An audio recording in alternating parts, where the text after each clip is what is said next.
messieurs, dames, bonjour. Bienvenue autrefois à cette deuxième journée du Salon du livre d'histoire d'El Jadida. Alors toutes les interventions étaient exceptionnelles. Elles sont exceptionnelles, mais celle-ci est spéciale. Si vous me permettez l'expression, je dirais qu'elle est spirituellement liée à l'événement et à la vie. Parce que ça raconte l'histoire d'une petite fille qui a connu ce qu'on pourrait qualifier, que moi je qualifierais facilement de la belle époque d'El Jadida. Moi qui aime cette ville, qui est passionné par cette ville, j'ai déjà lu le livre deux fois, je pourrais le lire 3, 4, 5 fois, tellement à chaque fois je retrouve je n'ai pas connu l'époque, mais j'aurais tellement aimé la connaître. Il y a toujours cette nostalgie que je pourrais qualifier de salutaire qui me fait regretter de ne pas avoir connu. Certains voudraient se présenter plus jeunes. Moi j'aurais aimé être plus vieux pour connaître cette époque-là. D'El Jadida qui n'a presque plus rien à voir malheureusement avec celle que nous connaissons aujourd'hui, où tout le monde se connaissait, où il y avait des valeurs, où il y avait des principes. Vous savez, il y a un passage qui m'a beaucoup marqué, tout est marquant dans ce livre, mais on voit deux petites filles de l'époque avec de la personnalité, qui malgré des traditions, qui sont les traditions des anciennes familles de manière générale, et bien cela n'a jamais écrasé leur personnalité, bien au contraire. D'ailleurs, il y a cette scène qui me revient toujours à l'esprit, c'est lorsque la sœur de Madame Aïza Hassan est engueulée par sa maman parce que sa maman pensait qu'elle allait redoubler. Alors elle lui dit, je te mets à la main. Elle était jeune, c'était une façon de lui faire, parce que c'était inacceptable à l'époque. Elle sort, et qu'est-ce qu'elle fait, Madame Aïza Hassan? Elle sort aussi. Parce qu'elle veut soutenir sa sœur, elle se fait à côté d'elle. Et là, c'est Madame Judy Hassan, paix à son âme.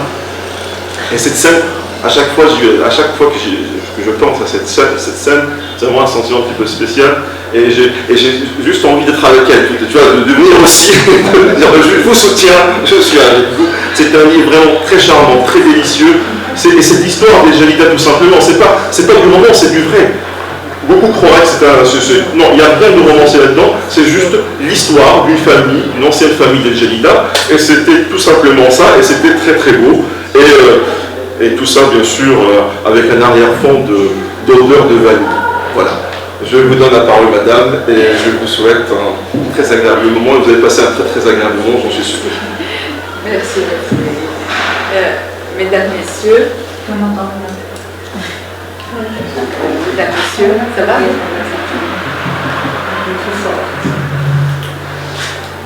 Mesdames, messieurs, je tiens à remercier et à féliciter les organisateurs de ce premier salon du livre d'histoire d'El Jadida. Et je suis reconnaissante à Maître Mylène Schmetz-Deguet de m'avoir invité à participer à cette manifestation. Je suis très émue, vous allez le sentir dans ma voix, de me trouver parmi vous à El Jadida. Et je suis encore plus émue parce que dans ce bâtiment était le bureau de mon père. Donc c'est une ville où j'ai passé plusieurs années de mon enfance et de l'adolescence qui, comme tout le monde le sait, sont des années importantes qui nous marquent à jamais. Dans les années 50 et 60, il y avait un état d'esprit particulier à El Jadida. La ville était petite et tout le monde se connaissait. On savait qui était un tel, où il habitait, qui étaient ses parents, ce qu'il faisait, où il travaillait. Les enfants du même classe d'âge étaient dans la même école et plus tard au même lycée. On était camarades de classe pendant des années. Nous grandissions et nous nous développions ensemble. On pouvait situer même les enfants qui étaient plus jeunes ou nos aînés, parce que tout le monde connaissait tout le monde. Les amis et les camarades de classe étaient sacrés. Cela concernait aussi bien les Marocains que les Français qui étaient nombreux à l'époque. Il n'y avait que l'amitié qui entrait en ligne de compte. La ville avait alors un charme incontestable et était très attachante. C'était une petite ville coquette et fleurie. D'ailleurs, on l'appelait le Deauville marocain. Le théâtre municipal jouait un grand rôle. Il trônait majestueux au milieu de la place centrale. La sortie au théâtre était un grand jour. Nous étions tous abonnés au TNP et c'était la sortie avec un grand S, car nous nous habillions avec soin. Nous croisions tous quel Jalida, compté de gens connus et bien sûr tous nos professeurs d'école et de lycée. Monsieur Afifi, qui en était d'ailleurs le directeur, était un personnage important à El Jalida. Les anciens de cette ville se souviennent avec émotion de certains lieux. Sidi Bouzid et ses magnifiques et grandes dunes de sable qui malheureusement ont été arasées pour faire place à des petites villas. Le souk de Boucheret avec ses arracheurs de dents et qui déposaient leurs outils de travail, les canines, les molaires et les prothèses dentaires sur des tréteaux, c'est-à-dire que tout le monde pouvait venir essayer une prothèse dentaire, d'ailleurs on voyait ça. Le phare, Faroura, où l'on montait au sommet en grimpant une centaine de marches. La plage de la ville et ses cabines louées à l'année aux mêmes familles. Donc on se retrouvait toutes les années à la plage. Et bien sûr, l'imposant hôtel Marhaba qui aujourd'hui n'existe plus. La papeterie de Biazzo, la papeterie Amara. Je donne des noms parce que ça m'a marqué, je le vois encore.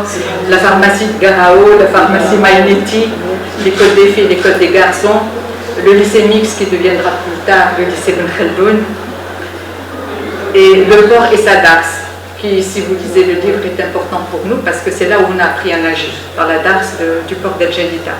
Le jardin Spiné et ses cours de tennis, le plateau, la cité portugaise, le cinéma du Four où l'on se retrouvait tous pour le film de la semaine et bien sûr avec les pépites qui vont avec et qui laissaient le sol jonché de débris de graines de potiron. Sans oublier l'équipe de foot, le Difar Hassani El Jalida, dont nous étions de fervents supporters. On avait des chansons pour chanter tout le temps, pour soutenir ce club. Certains événements revenaient chaque année.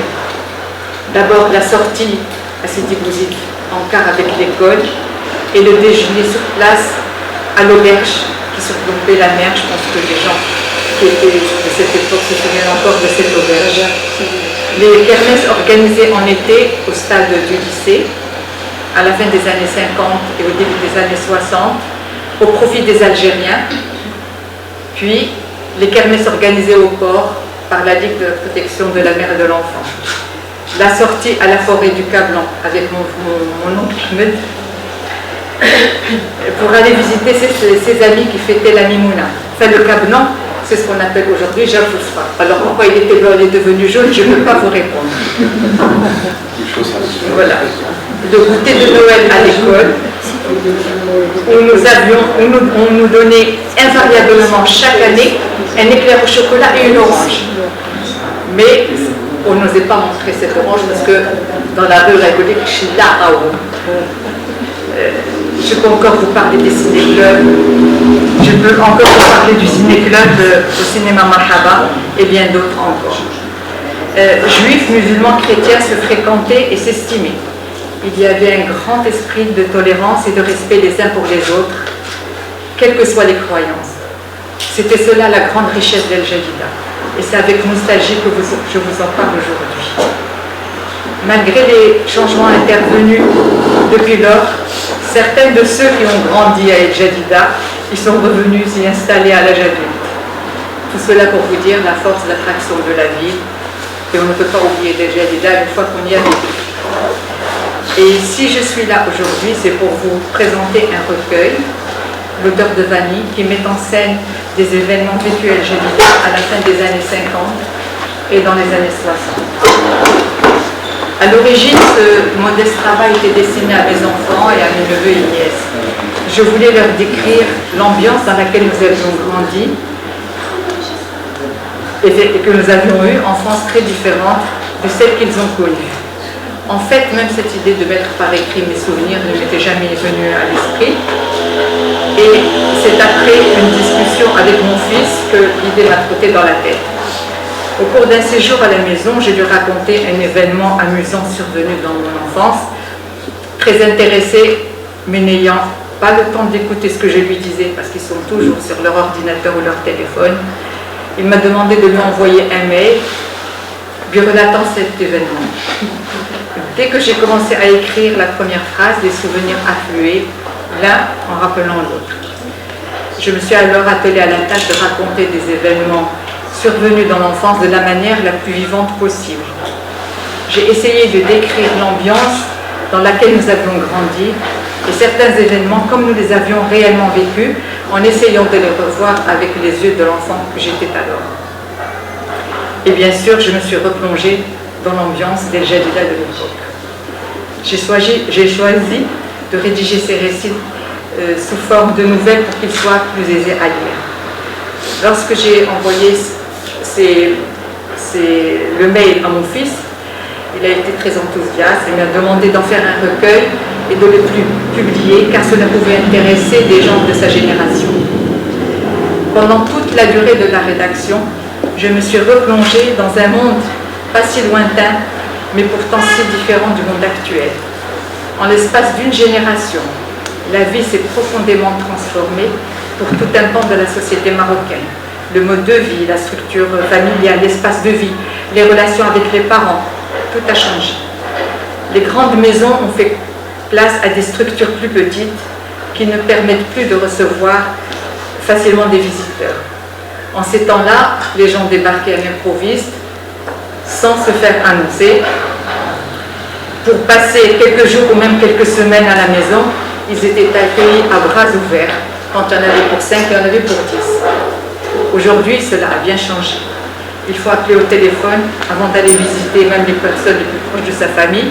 Tout le monde travaille et la maîtresse de maison n'a pas toujours le temps, n'est pas toujours disponible. La famille élargie a fait la place à la petite famille, composée des parents, des enfants et parfois d'une aide familiale. Souvent, les enfants n'habitent même pas la même ville et même pas le même pays que leurs parents. Et sans le WhatsApp, beaucoup d'entre nous n'auraient pas vu grandir leurs petits-enfants. Le téléphone mobile a certes bien des avantages, mais ne nous a-t-il pas coupé de la famille élargie et des relations très fortes qui existaient entre nous avant? Au lieu des visites habituelles à l'occasion des fêtes ou d'occasions spéciales, on se satisfait d'un message vite envoyé sur nos téléphones. Il y a quelques décennies, notre maison familiale abritait un grand nombre de personnes.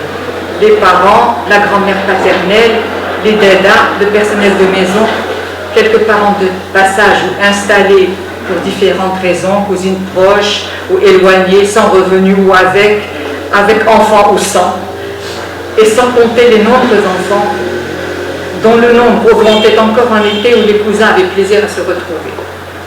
Même éducation pour tous les enfants, pas de favoritisme, pas de différence entre filles et garçons. Nous avons appris sur le terrain l'égalité, la tolérance et le respect de l'autre. Nous, enfants, étions très heureux d'être aussi nombreux. Ne dit-on pas que plus il y a de fous, plus on s'amuse. Nous nous bagarrions comme tous les frères et sœurs du monde. Nous étions loin d'être des enfants modèles. Il fallait vite expédier les devoirs de l'école et nous retrouver tous ensemble dans le riad de la maison pour jouer. Nous ne connaissions pas l'ennui, bien que les jouets soient rares à l'époque. Nous inventions constamment de nouveaux jeux. Nous n'étions jamais à court d'idées. Nous avions fait du riad de la maison notre royaume. Ce riad andalou que mon père a créé dans la maison d'El Jadida, en souvenir du riad de la maison de Salé où il avait grandi. J'éprouve toujours une très grande émotion quand il m'arrive de passer devant les hauts murs de la maison.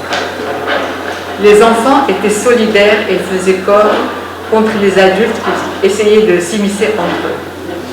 Deux mondes se côtoyaient, le monde des enfants et le monde des adultes. Tous les adultes vivant à la maison participaient à l'éducation des enfants. La plupart du temps, la communication entre adulte et l'enfant se limitait aux ordres donnés par les premiers au second. c'était toujours scout, glisse, les enfants devaient obéir au doigt et à l'œil. Nous avions appris à décrypter les regards, surtout ceux de maman. Il y avait le regard qui permettait de faire une chose, le regard qui interdisait de faire une chose, même quand la bouche donnait l'ordre contraire. Et le regard qui nous promettait une fessée pour plus tard. Gare à l'enfant qui faisait semblant de ne pas comprendre. Les adultes ne se rendaient pas toujours compte ou avaient oublié qu'un enfant pouvait éprouver des sentiments et que la moindre parole malveillante pouvait le blesser profondément et s'inscrire durablement dans sa mémoire. Pour beaucoup d'entre eux, les enfants oublient en grandissant. Et que ça. Ils étaient là pour imposer une discipline sévère pour le bien de l'enfant. Mais cette sévérité était pleine d'affection. On voulait faire de nous des enfants sages et obéissants, des enfants bien élevés. C'était pour notre bien qu'ils nous grondaient, mais ils n'avaient pas toujours la pédagogie qu'il fallait. Nous avions un oncle maternel qui nous a beaucoup marqués. Il portait une très grande affection à ses neveux et nièces et il voulait qu'on soit les meilleurs à l'école. Il était très exigeant et n'admettait aucune faute. Alors, quand on savait qu'il venait, on prenait nos livres pour réviser les règles de grammaire et de conjugaison. Il adorait les verbes irréguliers et surtout le subjonctif passé. Mais surtout, n'allez pas croire que nous étions des enfants maltraités. Nous avons eu une enfance heureuse et insouciante dont je n'ai pris conscience que beaucoup plus tard. Nous vivions dans notre petit cocon familial, très entouré et protégé par de hauts murs. Mais cette vie n'était pas spéciale à notre famille. C'était la vie des familles citadines de l'époque. Il y avait parfois dans les familles des incompatibilités d'humeur, des petites frictions, mais au-dessus de tout cela, il y avait une très grande solidarité familiale qui liait chaque membre de la famille à l'autre.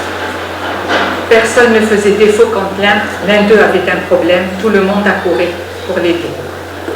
Après la publication de ce premier recueil en 2006, j'ai eu des retours et plusieurs personnes de ma génération qui l'ont lu s'y sont retrouvées avec bien sûr des variantes propres à chaque famille. Mais la trame était toujours la même. Je ne vais pas vous en raconter plus et je vous laisse le soin de lire le livre. Et puisque je suis avec vous aujourd'hui, je vais vous présenter mon second livre, enfin très brièvement par rapport au premier. Il porte le titre de J'irai jusqu'à Carthagène. J'ai toujours dans mon sac du papier et un stylo, je note des remarques ou des événements qui se passent devant moi, auxquels j'insiste. Il y avait un sujet qui m'horripilait particulièrement, c'était le travail des petites filles dans les maisons. Et je me suis aperçue en rangeant mes bouts de papier que j'avais matière à écrire quelque chose à ce sujet. Et c'est comme cela que le deuxième livre, donc J'irai jusqu'à Carthagène, a vu le jour. Heureusement, des mots ont été promulgués pour mettre fin au travail des petites filles et au travail des enfants. Ce livre est une fiction, mais tous les faits décrits sont réels. Donc j'ai imaginé la vie d'une petite fille, comme ça se passait alors, qui avait été louée par son père à des familles, et qui est passée de famille en famille, donc de ses 5-6 ans jusqu'à l'âge adulte. Merci pour votre attention.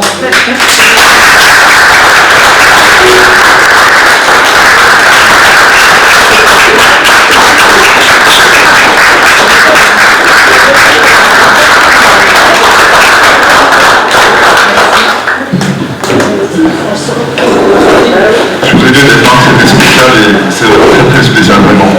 Je pense que, en lisant le livre, j'ai découvert beaucoup de points en commun avec vous, même s'il y a une petite différence de génération, mais les choses se répètent quand elles ont des bases solides. C'est vous.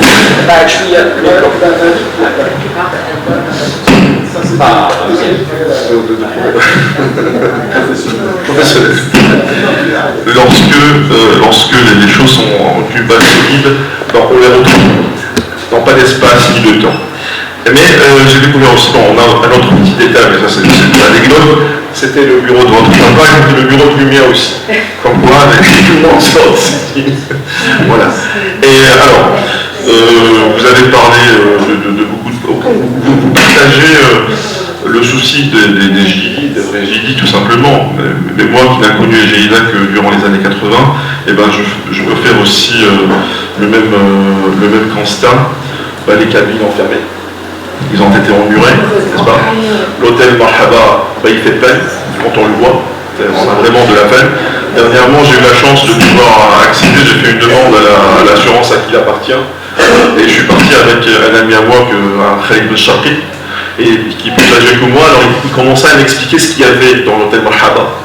Et quand on voit son état aujourd'hui, on ne sait pas à qui en vouloir, mais ça fait en tout cas ça fait beaucoup de peine. Les cinémas ont disparu, les trois. J'ai appris que le cinéma du Four a été détruit, ça m'a fait quelque chose. On avait 3 cinémas en plein centre-ville. Voilà, tout simplement. Mais vous avez connu en plus une époque beaucoup plus belle que la mienne.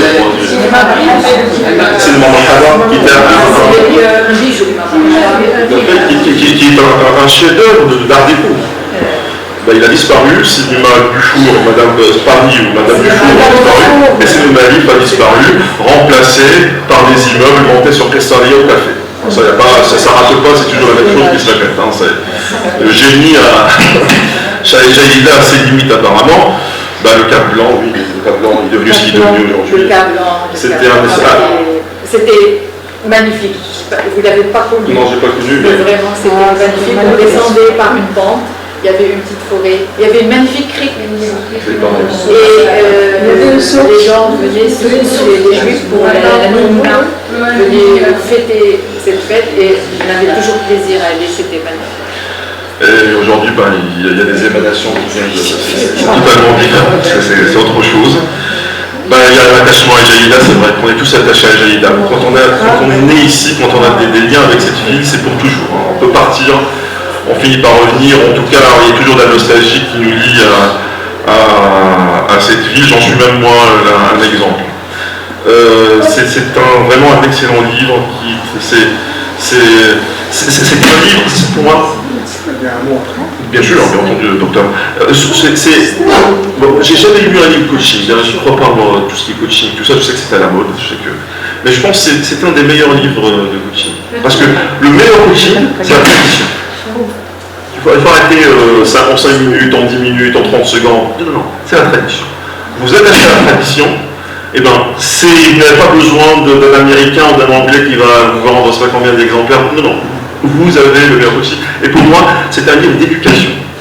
Les enfants ou les parents devraient lire ce livre pour leurs enfants. Madame est spécialiste en la matière parce que c'est une professionnelle de l'éducation des enfants.